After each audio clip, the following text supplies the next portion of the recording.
Today's broadcast of Husson University's Distinguished Speaker Series is brought to you by MMG Insurance, protecting your piece of the world. Welcome to our fourth event in the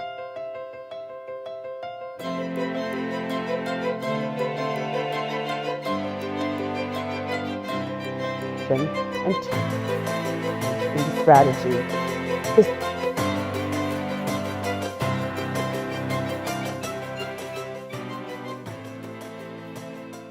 MMG Insurance.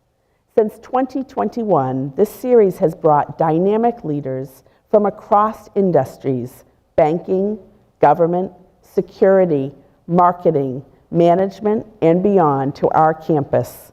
Its purpose is to help Husson students, alumni, and community better understand the challenges facing today's organizations and to inspire the leaders of tomorrow who will shape what comes next. Today, I am delighted to introduce two business leaders who will share their unique paths during our discussion. Welcome to Jim Dicke II and to Stephen Coston. Jim is chairman and CEO of Crown Equipment Corporation, a global family-owned company now in its fifth generation of leadership. With more than 20,000 employees and operations spanning over 80 countries, Crown Equipment designs, manufactures, and supports material handling solutions used around the world. Jim's journey began with a rigorous education at Culver Military Academy and continued at Trinity University.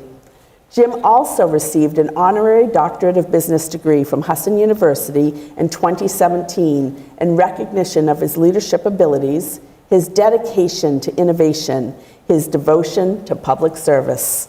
But what stands out most is the breadth of his leadership, which spans across business, government, civic life, and the arts. Jim and his wife Janet have been married for 57 years and are proud parents and grandparents. Joining him is Stephen Coston, who graduated from Husson in 2016, and he was the valedictorian of his class. Stephen is an entrepreneur who has built his career starting from the ground up. He is the founder and partner of Stay Bar Harbor Hotel Group, which has grown from a single hotel in 2018 to 404 rooms in Bar Harbor and 37 in Camden. He also spent a decade as an investment advisor, helping grow managed assets from $60 million to $400 million. Stephen has a passion for both business and community, supports local schools, libraries, and youth sports, and also serves in numerous leading roles, including as a current member of our Board of Trustees.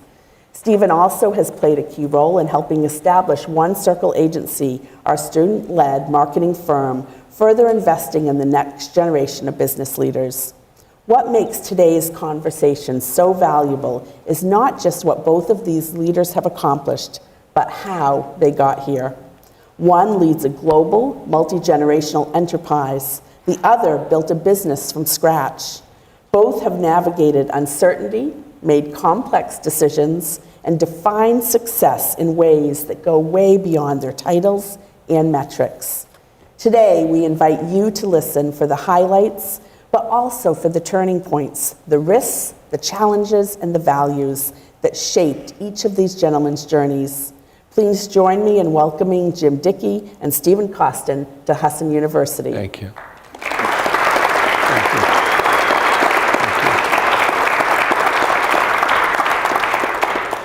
Well, good afternoon to both of you, and that is such a great way to hear about your backgrounds, but I'm actually going to take us back towards the beginning when you were about 18, maybe at the age that some of our students are coming into school, and I'm curious what was on your mind then. What did you want to be if there was something set in stone, and did it change? Jim, maybe can I start with you?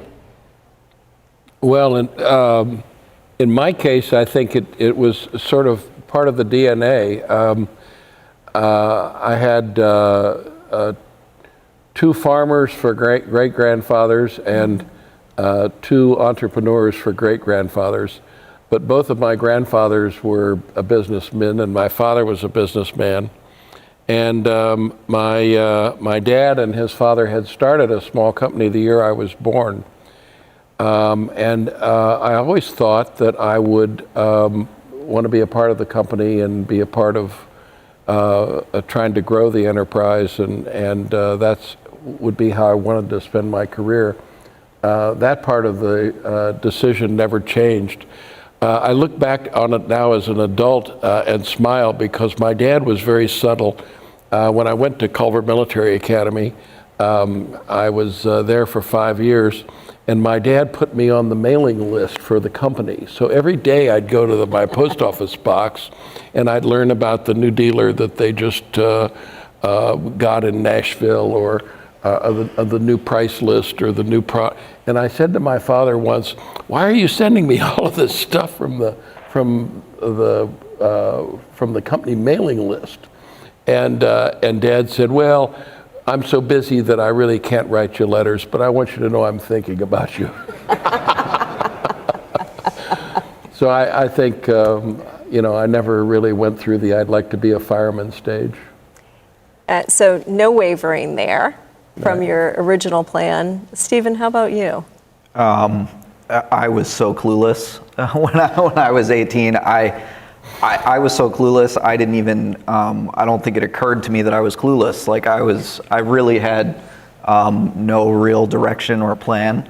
I actually took a few years between high school and coming to Husson, where I just worked in a motel. And over the course of that time, my dad ultimately convinced me to take some classes at Husson, and fortunately, Husson helped me, establish a path. But when I was 18, it's I can't understate it. Like I was really didn't have any idea. Those classes guided you to your next decision, though. Oh, for sure, yeah. And I think the one thing I can give myself credit for is I think I always wanted to do something. I just didn't know, I didn't want to be, a drone or whatever, but I just didn't know, and I didn't have an idea. And I'm glad I didn't, put too much pressure on myself to, figure it out immediately. I'm glad I took the path I took. And ultimately it wasn't a bad thing that I didn't know, and that I was just kind of, going along as things went. But when it came time to get it figured out, people around me, my dad, and coming to Husson, and learning all the different, things. And some classes that I thought would have no appeal to me, they ended up being some of my favorite classes, so it definitely broadened my horizons and helped me figure out what I was doing. I won't ask you to call out the particular professors, but I do know a couple of your favorite classes, so that's great. One of them's here. One at of them's least here. one, yeah. Yes, who is that? You want to share? Paul Morrow, yeah. Wonderful. Great. Stephen, the idea for this, bringing both of you together, actually came in the first 90 days of me becoming president. I met individually with each of our trustees. And it was during that conversation that you shared about the experience that you had meeting Jim Dicke here on our campus in 2014. So can you share with our audience how that came to be, and then also the way that it changed your life? Because hearing you talk about it was incredibly powerful for me to listen to, and also something that's really inspiring for people joining us here today.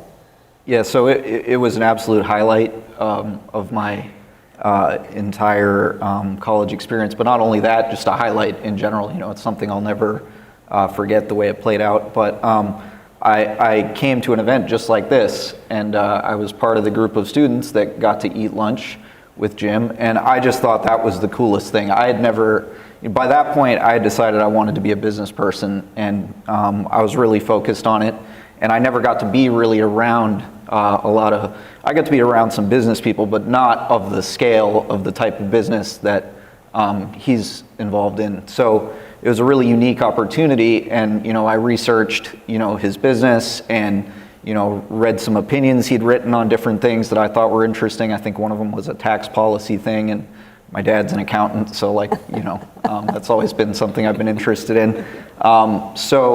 I got to ask him questions, and just being in the room and putting my serious business clothes on and getting to feel some momentum of like, all right, maybe we can make something of this. And it was inspiring just to be there and to get to have my questions answered and stuff like that.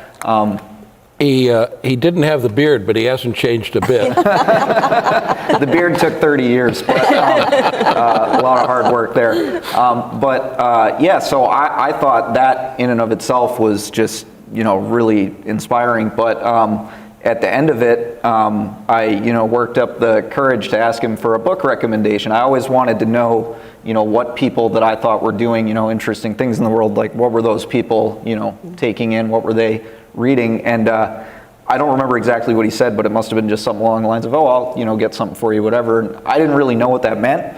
I was like, okay. And a couple of weeks later, a big box shows up, and I wasn't expecting a box. In the mail, I didn't know. I'm like, what's this box? I didn't know how to. So I open it up, and there's probably a dozen books in there, and this is one of them. This was my personal favorite one of the bunch, but.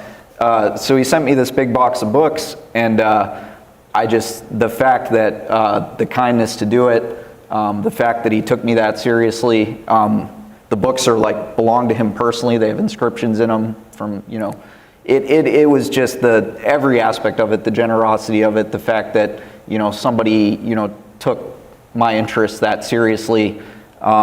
It really did, inspire me and fire me up to be like, all right, I got no excuse now. All the materials right here. People are taking me seriously.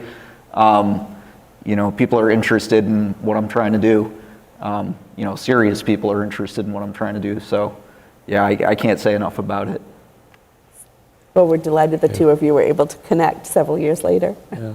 And interestingly enough, the book that he singles out that he liked the best was written by one of my best friends, a guy by the name of Jody Grant, who was a banker in Texas, and talked about some of the troubles that the banking industry in Texas went through in the Texas bank collapse.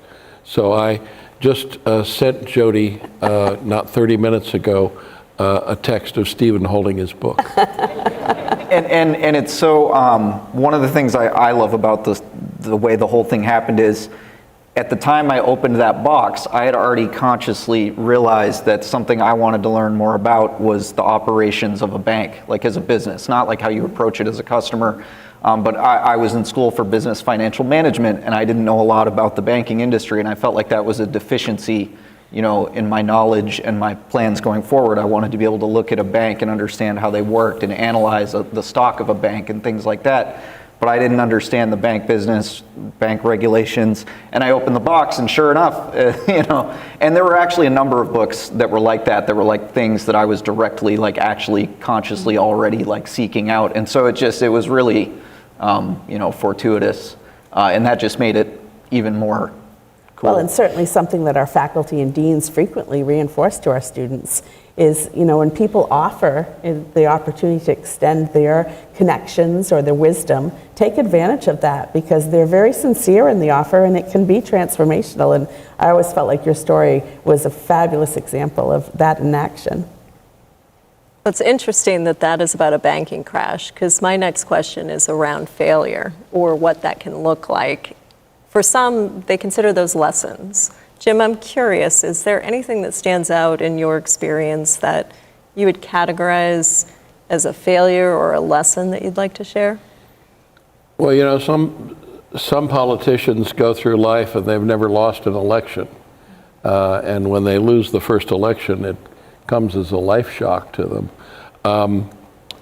I've never gotten anything accomplished the first time I've tried it. So I would say to you, that having setbacks, at least in my life experience, is a normal thing, and you have to bring a good dose of persistence to your life, and not not immediately fold your cards if something's going wrong.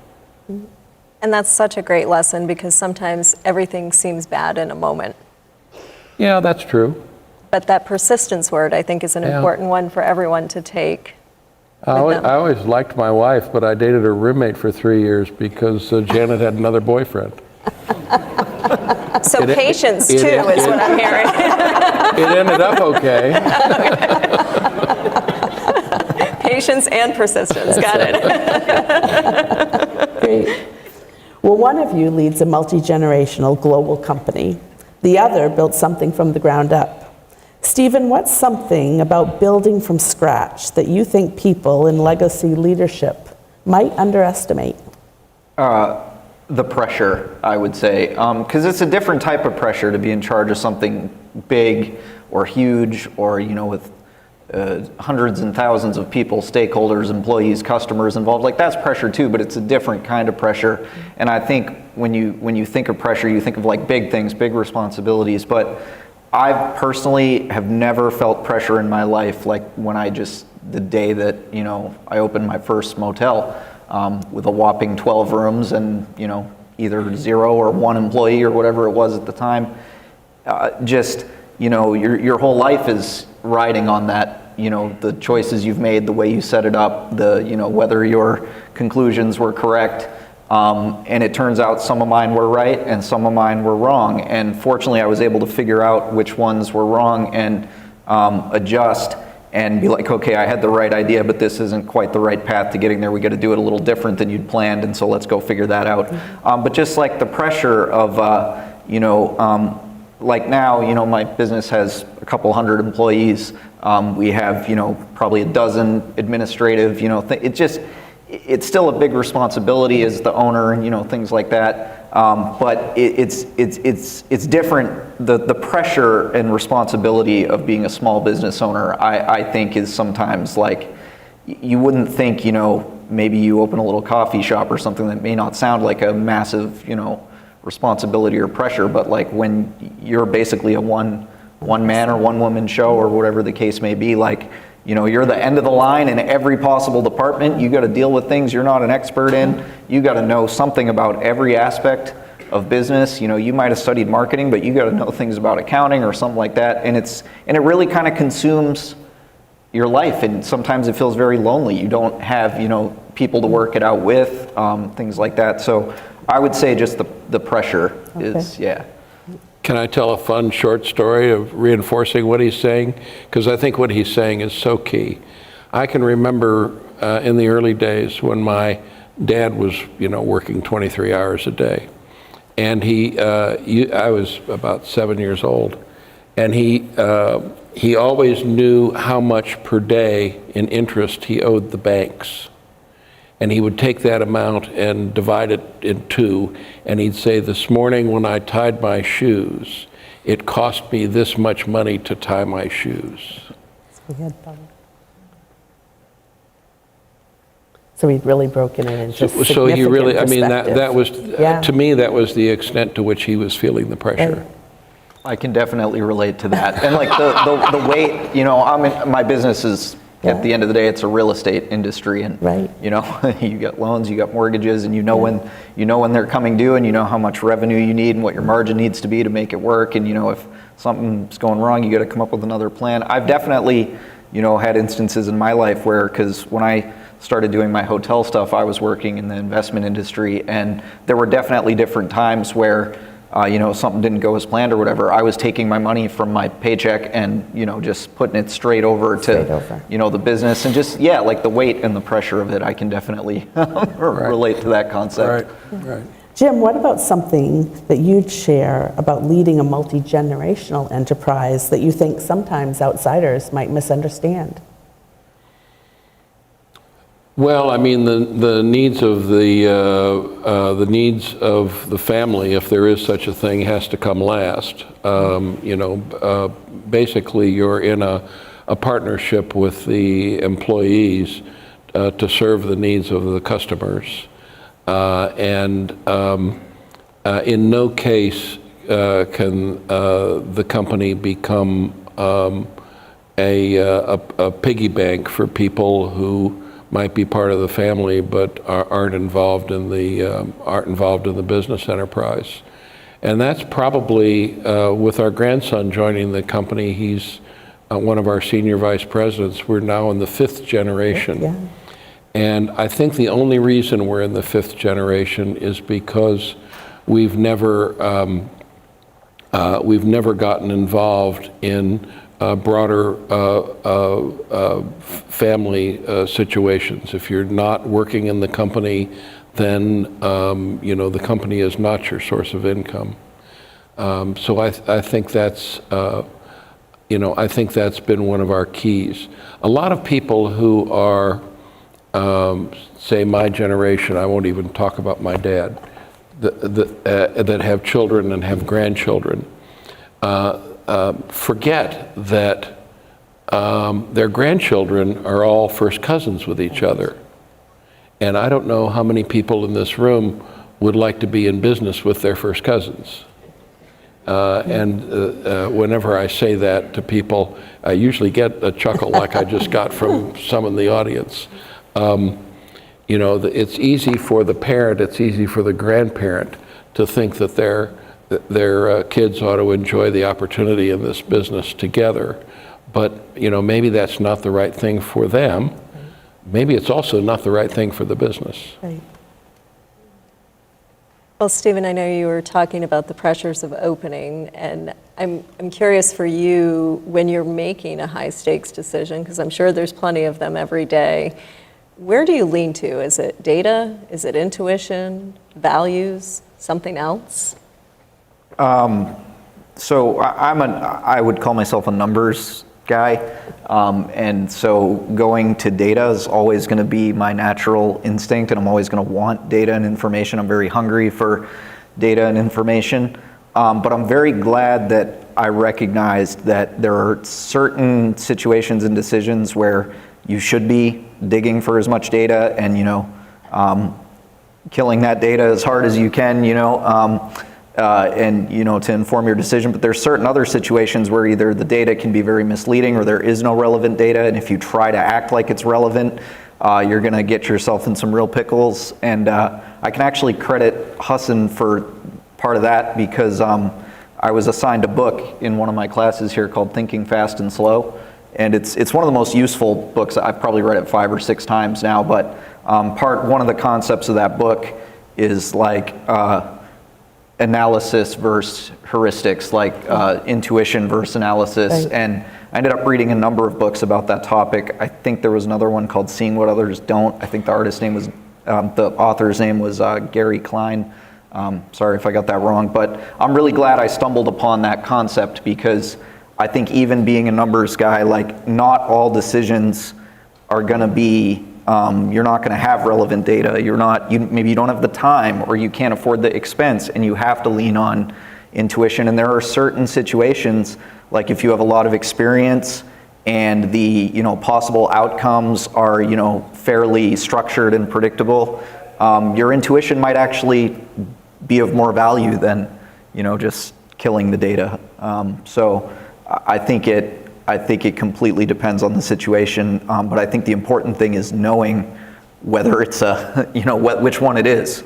Can you trust your gut on this, or is your gut going to mislead you on this? Like, so in the investment industry, when I was making decisions in the stock market, do not trust your, that's way too many factors at play, way too many potential. You can't possibly, you got to really make rational choices and drill into, what are the financial statements, suggesting what are the fundamentals, telling you to do. And if you start to make gut choices on how you feel about things, you're going to be in a bad place real quick. But in the hotel industry, there's no data that's going to tell you what color to paint a wall. And if you waste a lot of time and money trying to analyze what color to paint a wall, it's not going to connect. You got to rely on your experience, the taste you've developed, and picking up on what your customers are putting down and things like that. So I think it completely depends. That's really a great way to strategize too. There's a book out now called Thinking in Bets, and I'm hearing you say don't think about betting on the stock market, but maybe on paint color. So that's good. I'm going to walk away with that. And it's also the stakes too. Like, you can repaint a wall. That's right. Once you've lost 90% on XYZ Inc., it'd be hard to get that back. Well, my next question is for both of you. What's the hardest decision you've ever had to make that affected other people's lives?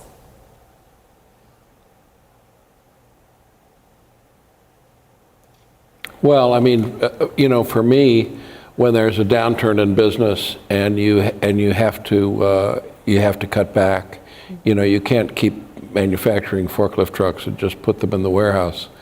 You run out of cash almost immediately if you do that. I think trying to minimize the impact that a slowdown has on the employees and bring them back as quickly as possible is, and we live in a town of 3,000 people. So, what you do is not ever abstract. It's, it's right there in the Main Street diner. I think the decisions that you have to make that affect people are some of the most difficult. And generally, I mean, even in a small town situation, if someone is not doing a good job in one part of the company, maybe the company's not for them, but also maybe they would do a brilliant job in another part of the company. So the always trying to do the right thing by the people is probably the most challenging thing. Keeping that front and center. Yeah. Stephen, what would you say? My answer to this is actually, I think, a pretty easy one. Definitely the decisions I had to make managing portfolios in the investment industry with clients' money. To me, there's nothing that's worse. That it's not fun to lose your own money or to make a bad investment with your own bank account. To me, it's way worse to do it with someone else's. Like, that's just hard to sleep with for me.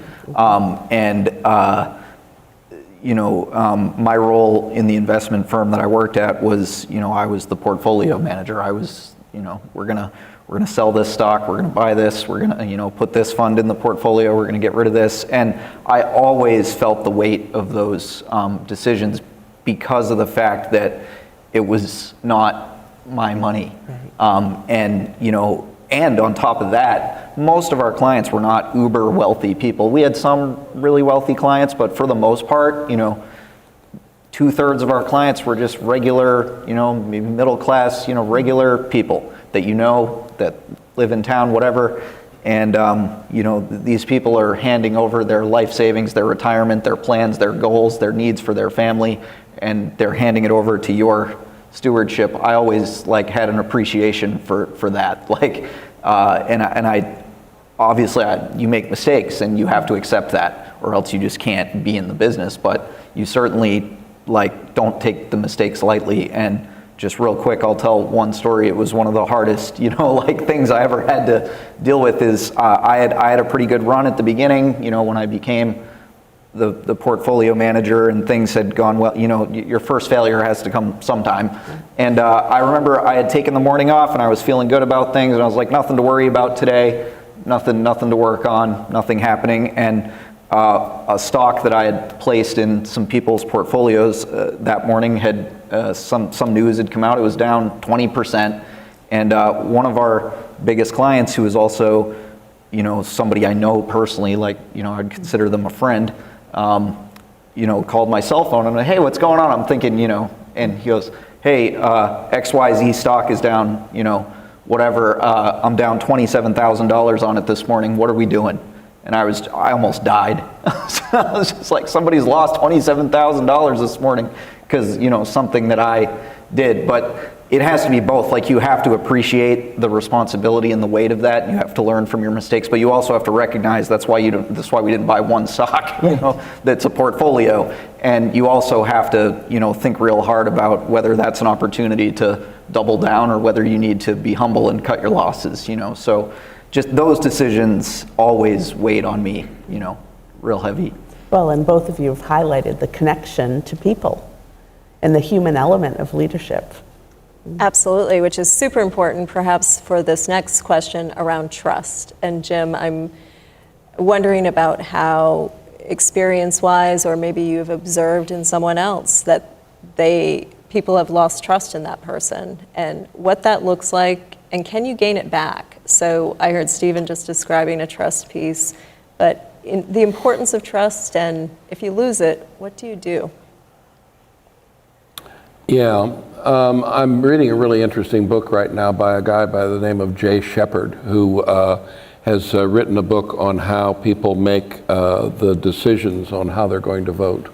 And he makes the case that a lot of it is more about the perceived values that they see in the candidate, as opposed to positions that they might take on this or that issue. And that whether or not that person is someone that they trust and respect, and whether or not they think that person will always try to put the interests of the voters first, and issues like that. I mean, it's a really interesting. I'm not done with it, but it's a really interesting book. And I knew Jay Shepard from the Republican National Committee, a really good guy. So I think it's his first book. But it all boils down to I think whether, and I'm thinking mostly in terms of employees. Do they think that you see them? Do they think that if they have something to say, you're going to listen to them? It doesn't mean you have to agree with them. They're not going to be right all the time. You're not going to be right all the time. But will you listen to them? And then will you treat their idea with respect, even if you disagree, and be candid with them about whether or not you agree with the idea or not?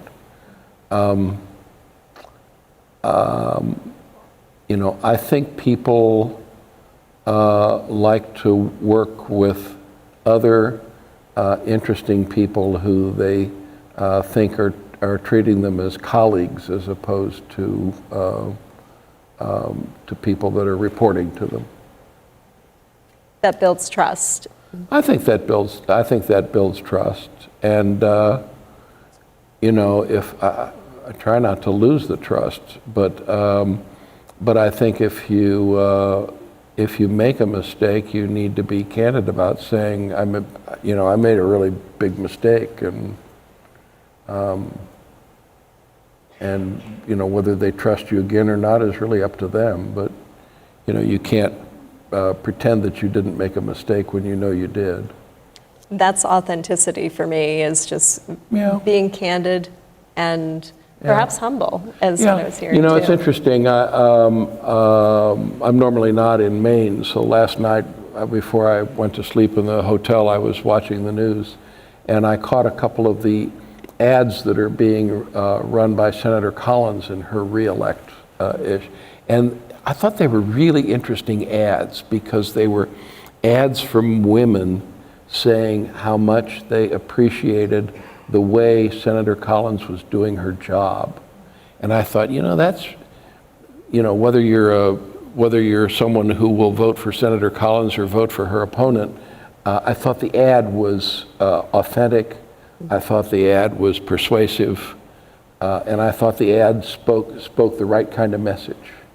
You know, Senator Collins never misses a vote, you know, that sort of thing.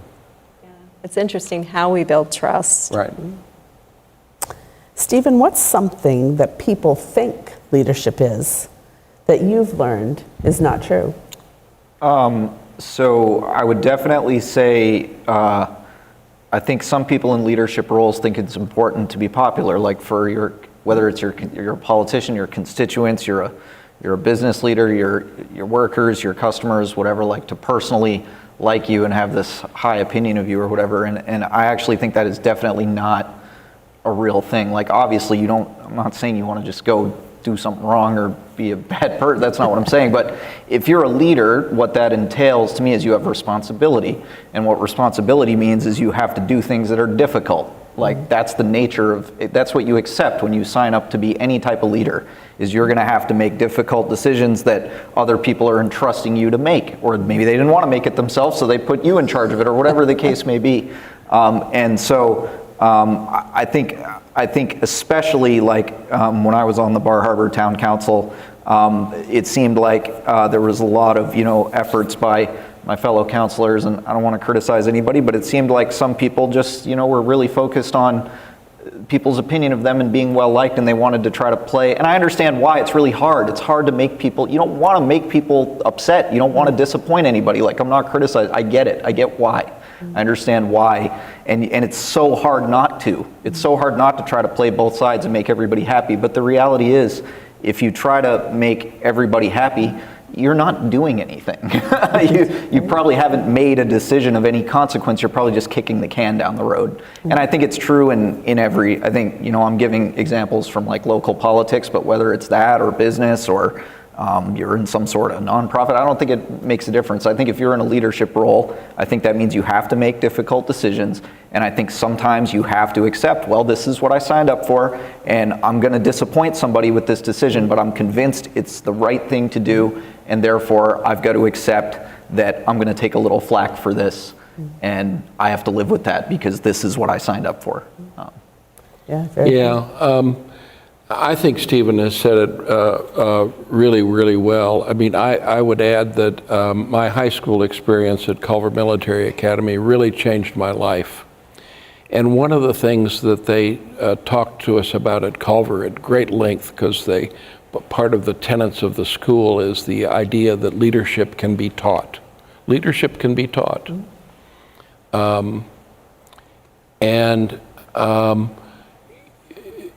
Your expression of leadership needs to be adjusted to the situation.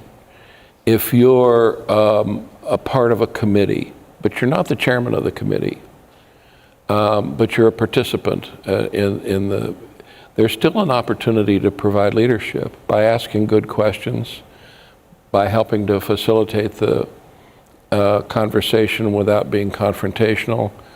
So, I would add to what Stephen so eloquently said, that, leadership can take different forms when you find yourself in different roles. You certainly don't want to have a collaborative conversation if you're a colonel and you're in the middle of a battle. You want to be able to say, let's take that hill and not have a committee meeting about it. Right. Well, that's, speaking of situations, that's situational leadership. So I'm going to talk about the situation today that you are here But perhaps looking backward, is there something today that matters to each of you more than it did perhaps 20 years ago? Or even 10 years ago, that's changed in your life? Something that matters more today?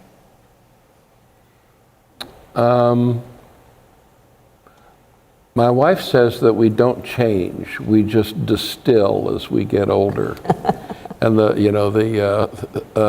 moisture goes away and whatever we were gets more distilled.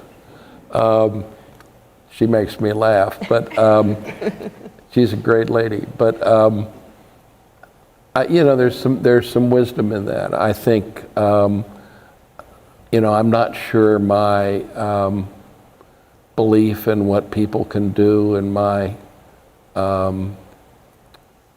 passion for organizations like Horatio Alger, which supplies scholarships to people that have had horrific circumstances in their lives already at a young age.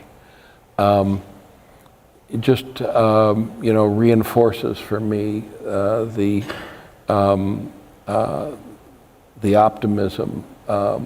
We're living in a really interesting political time right now, and I think we're not over the pandemic. The last time we had a pandemic 100 years ago, it played with our politics for a decade. And I'm not sure this is going to last a decade, but I think we're not quite over the pandemic. And so I'm, probably more hopeful about how things are going than the average person looking at the evening news. I think we're going to be okay. That cup is definitely half full for you. Yeah, I've always been a half full sort of person, and the older I get, it's more like 2/3 full. Even better, we could say it's full of everything that you need, water and air. That's right. How about for you, Stephen? What's more important today than maybe in the past at some point? So I'm going to benchmark it against like when I got started with my kind of business goals and journey. I would say peace and quiet. There was a point in time where I was willing to, crawl through any mud to like do anything, and I still, I work hard. I'm actively participating in my business in some way every day. I'm doing things that, I feel help drive the results of the business. So I'm not. I don't want it to sound like I'm just trying to like abdicate responsibilities or anything like that, because that's not the case. But I feel like when I was younger, there was just no amount of stress, pressure, chaos that I wasn't willing to shoulder or deal with. Whereas now, I have a much more balanced perspective, and there are certain things that maybe would have seemed worth it back then that don't. Just, maybe I had seen, someday hoped I'd get this opportunity, and the opportunity comes and you're like, I'm not sure I actually wanted that. I value this more now, certain aspects of quality of life and relationships and things like that. So the only reason I think that's kind of interesting is because I think maybe you have to have that kind of, I think maybe if you're gonna, start a business and try to build it into a company, maybe you have to have that willingness to just accept any level of kind of chaos, pressure, whatever. But I also think it's important over time, at least for me, it was important that I kind of grew past that and have a little bit more balance. And I think in the long run, that'll make things more, that makes it more sustainable. Because you can't be chaos and pressure forever. Nobody, we're not Superman.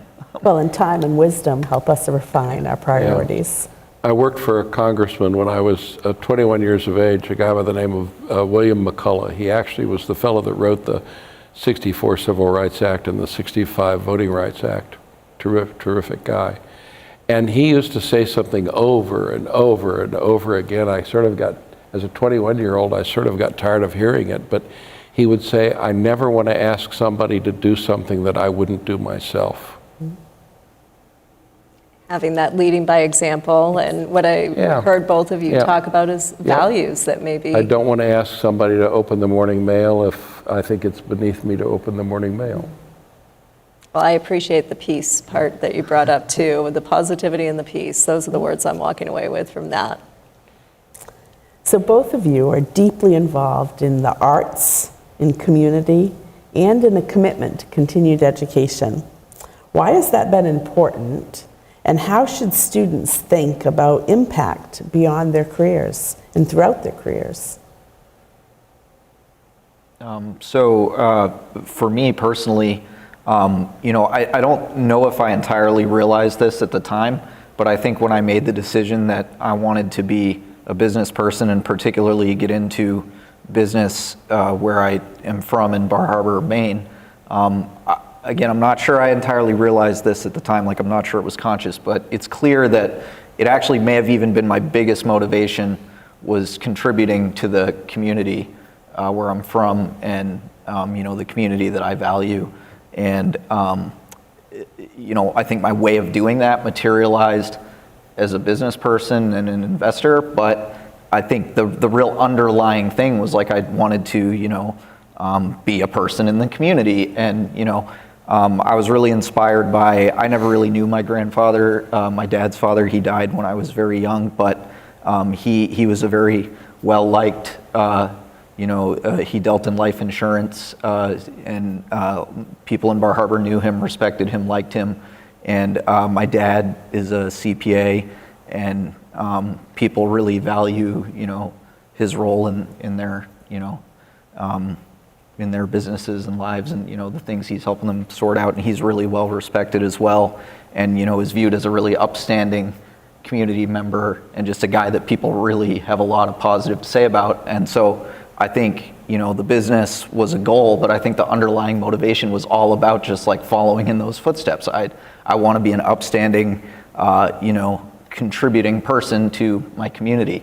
And so community is a huge, a big factor for me, and my business has remained, very much majority focused on Bar Harbor, not just because of the business dynamics, but because that's where I'm from. That's just feels natural. So their ability to serve as a strong role model inspired you as you stepped forward. For sure, yeah, and it really, like, watching their role in I think when you come from a relatively small town, like, I just felt like that's what I'm supposed to do in life, and I did it through, like I said, being an investor and a business person. But I think a big, huge part of the underlying motivation was just being, a constructive person in the community who brought something to the table and contributed. Jim, what would you say? I have a personal passion being a part-time painter and an art collector, but I would say that most of my philanthropic involvements have surrounded education and to some extent museums. But let me make a special pitch for the Smithsonian. I think the Smithsonian, for our country, especially in this 250th anniversary year, is the place where people can go to see what America's about. There's, forgive me for returning to this theme, but there's so much of the people in the country talking past each other right now. And, the American story has never been a simple one or an easy one, but it's been a republic that has now persevered and insisted and persisted more than any other form of government in mankind that mankind has seen. And I think part of the genius is that our system makes it very difficult to make changes. If the American public wants something to happen, they better be prepared to vote that way about 10 elections in a row. And the American people tend not to vote one way or the other 10 elections in a row. if you go to the Smithsonian, you can really see what America is all about. The struggles that it's had, the disagreements that it has with itself, the uniquely American concept of freedom, which my European friends think we're all nuts. They don't understand how Americans can be so passionate about our freedoms. But I think it's what makes us a country that's going to exist for another 250 years. It's a strength. When it is a strength. It is a strength. It's like a constant conversation going on that, that feels like a family squabble, but actually it's our source of strength. Well, certainly we're getting so many different pieces of advice that we're hearing from you, but I do know that there are many students and others in the audience, and we wanted to take a moment to open up microphone to have you come down and ask a question, or if you do ask it from your seat, I will repeat it so that our friends online can hear as well. Do I have any brave souls that have a question for either of our guests, or maybe both? Yes, sir. So the question is, do either of you have any hobbies? So where would you like to start, Stephen? I definitely have made room for some hobbies. I'm a very, very passionate collector of Old Master and 19th century paintings. It's something I kind of stumbled into 3 or 4 years ago, and I've just become so enamored with it. I find it fascinating. So that's a huge one for me. Reading has always been very important for me. I still play a little basketball. I still play with my dad. He's 71, and he is the best 71-year-old basketball player you've ever seen in your life. I definitely haven't forgotten about the hobbies. I could almost, except for the basketball, I could almost say ditto. You can come play with us tonight. I don't think so. I'm an art collector. I paint. I actually had a doctor tell me once that he shook his finger at me and he said, the trouble with people like you is that you spend your whole life dealing with people. You've got to do something that uses the other side of your brain and deal with a thing. And I said, you mean like golf? And he said, only if you golf by yourself. He said, if you golf with other people, it doesn't count. So I'm actually an amateur painter. My son, who's run our company for over 20 years, is a woodworker. He makes furniture. I think that's a healthy thing to do. Because it uses the other side of your brain, and I'm a passionate reader as well.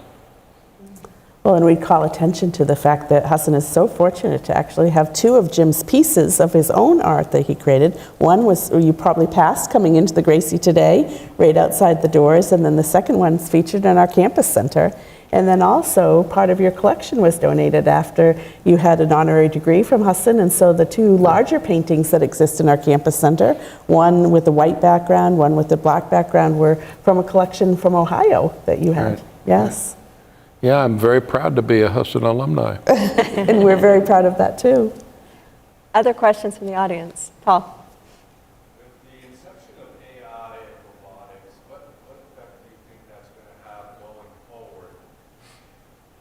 So with AI and robotics, what do you see as an effect? I'm going to tailor it to each of your businesses. Okay, I'll do it first and keep it short.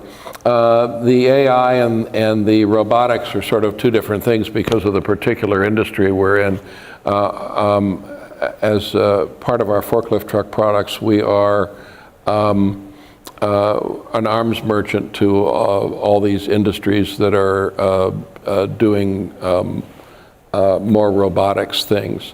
But when you do robotics, you generally have to think in terms of a trade-off between the pay that is being paid to the employees and and the capital need. So if you're going to install a $100 million conveyor system in a distribution warehouse, as say someone like a Walmart or an Amazon might do, you better be shipping a lot of stuff to justify that sort of embedded investment. You better have 1,000 packages a minute you're trying to send out. And you can't overlook the fact that those things need maintenance. So, if it's one thing if in a grocery store, if a cash register goes down, you've got other cash registers. In a fully automated warehouse, when a conveyor line goes down, the whole factory closes. So the stakes are different. And so that sort of robotics is, at that level, is a very small market, because it's only very rare companies that need that sort of thing for one reason or another.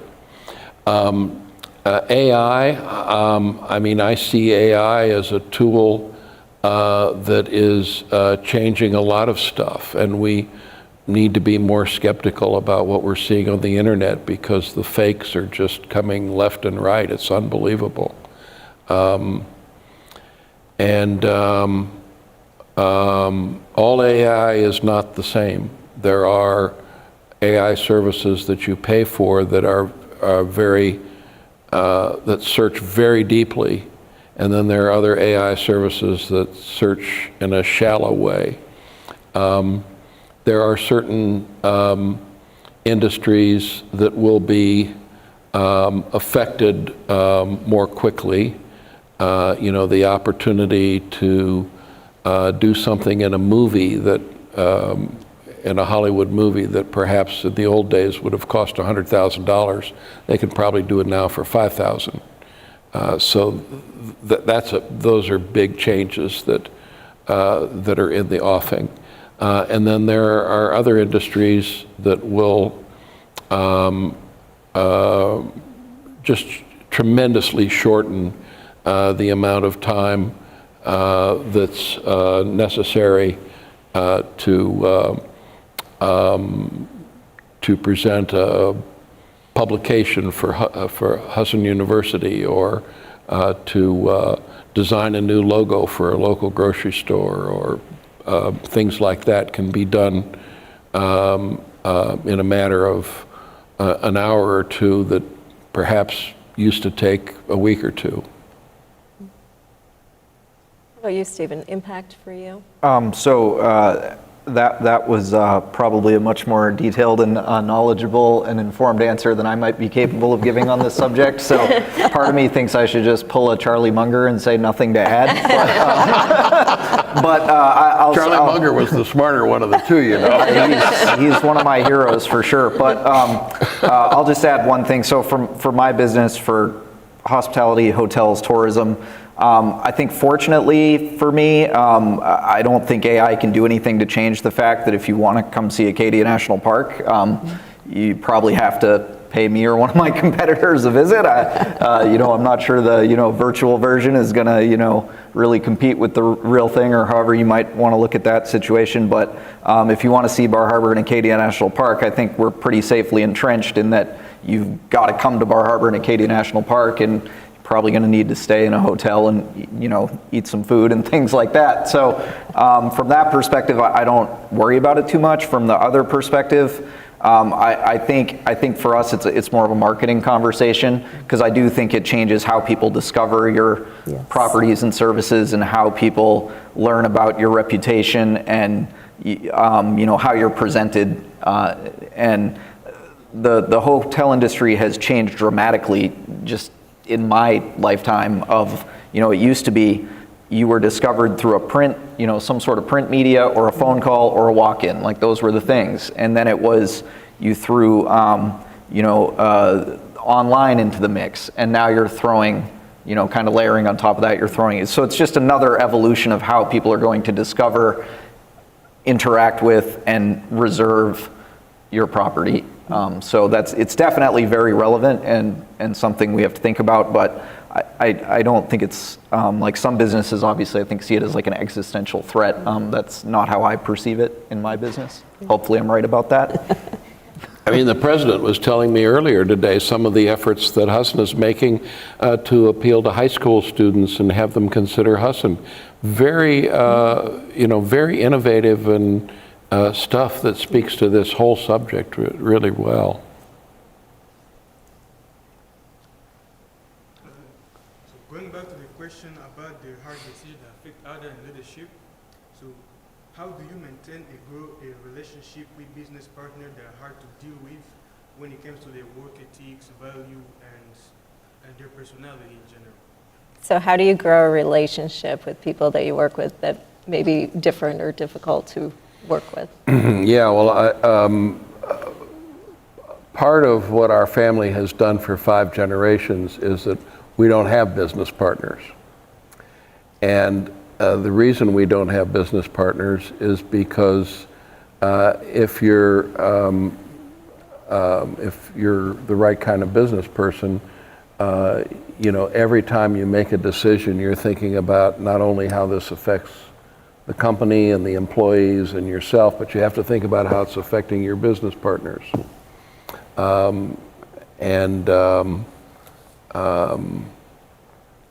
So, if you want to buy a new lawnmower, and you can't really afford a new lawnmower, but you really need a new lawnmower, you can make that decision one way or the other without worrying about having to explain it to a business partner. But the relationship with employees is sort of what Stephen and I were talking about earlier. I mean, you try to have a relationship with employees where they're actually colleagues. They're not reports as much as they are colleagues, and you're candid with each other and you're honest with each other, and at the end of the day, we all know that we have to perform in our jobs, so that ought to be a given. How about you? I have a couple of business partners, and I also had business partners when I was in the investment industry as well. And I think the key is I've mostly had successful relationships with my business partners, and I think the key to it is you got to choose the right people, first of all. That's a huge part of it. But then even once you've chosen the right people, I think you have to make sure, because if you've chosen the right people, they should be able to handle their end of it, and you shouldn't have to babysit something that's not your department, and you have to decide and you have to come to agreements about who's in charge of what. And so I have kind of my primary business partner in my hotel business is by trade, he's a contractor. And so he will call me sometimes and he'll say, Stephen, I had to, go spend $20,000 to replace, this boiler, whatever the case may be. And I say, okay.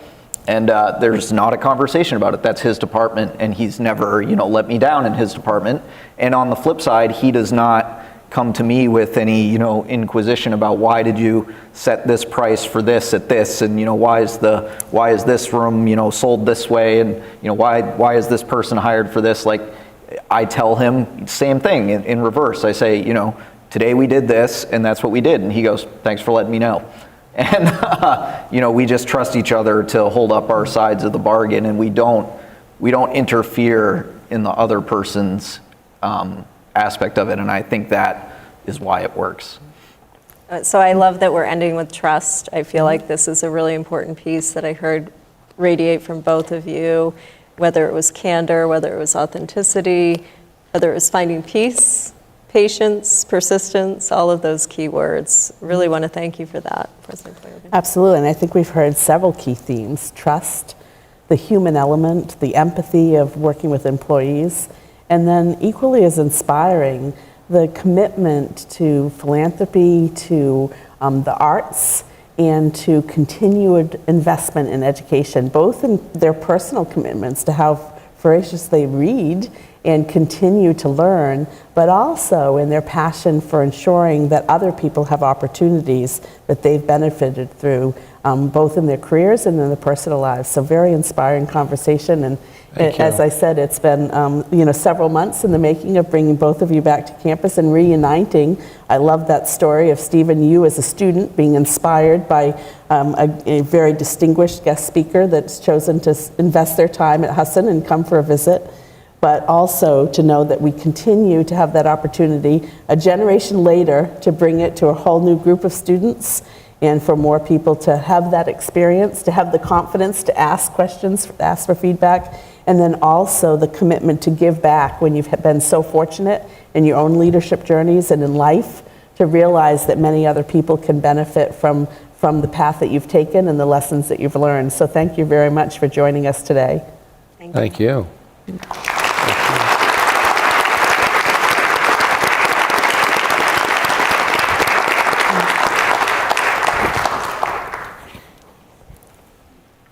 Speaker Series is brought to you by MMG Insurance, protecting your piece of the world.